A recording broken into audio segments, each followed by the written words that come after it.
Chaque jour, Charles et Carole vous présentent la leçon de l'école du sabbat.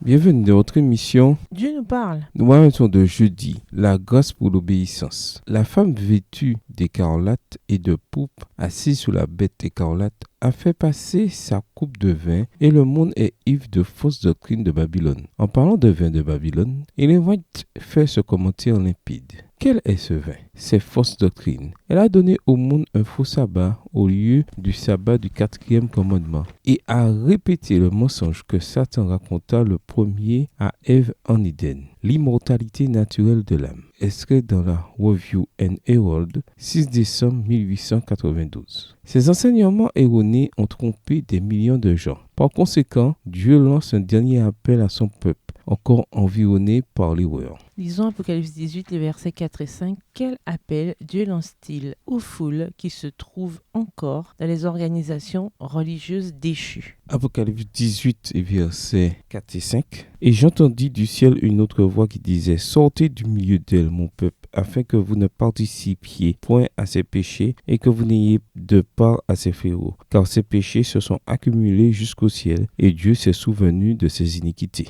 Nous l'avons déjà vu, mais il est bon de le répéter. Une bonne partie du peuple de Dieu, une bonne partie du peuple de Dieu se trouve dans des organisations religieuses qui ont compromis les enseignements bibliques. Ils ne comprennent pas les vérités de l'Écriture. L'appel plein d'amour de Dieu est simple. Sortez du milieu d'elle, mon peuple, afin que vous ne soyez pas associés à ses péchés et que vous ne receviez pas une part de ses fléaux. Apocalypse 18, le verset 4. Lisons 1 Jean 3, verset 4 et comparons avec Romains 14, verset 23. De quelle manière la Bible définit-elle le péché? En quoi ces passages bibliques concordent-ils? 1 Jean 3, le verset 4. Quiconque pêche transgresse la loi, et le péché est la transgression de la loi. Romains 14, verset 23. Mais celui qui a des doutes au sujet de ce qu'il mange est condamné, parce qu'il n'agit pas par conviction. Tout ce qui n'est pas le produit d'une conviction est péché. Le péché, c'est la transgression ou la violation de la loi de Dieu. Le seul moyen pour nous d'obéir à la loi, c'est par la foi en la puissance du Christ vivant. Nous sommes des êtres faibles, fragiles, hésitants et pécheurs. Quand nous acceptons Christ par la foi, sa grâce fait l'expiation pour notre passé et nous donne de la force pour notre présent. Il nous donne grâce et apostolat pour l'obéissance. Romains 1, verset 5 dans la version Darby. Voici l'appel que lance le ciel à son peuple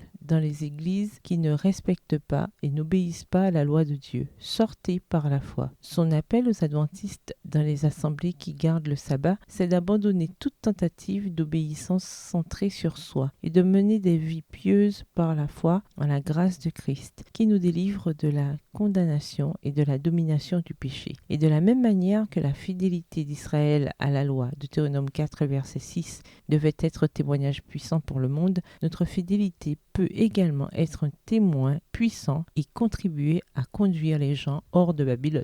Au revoir. Et à demain si Dieu veut. Dieu nous parle. Chaque jour, Charles et Carole vous présentent la leçon de l'école du sabbat.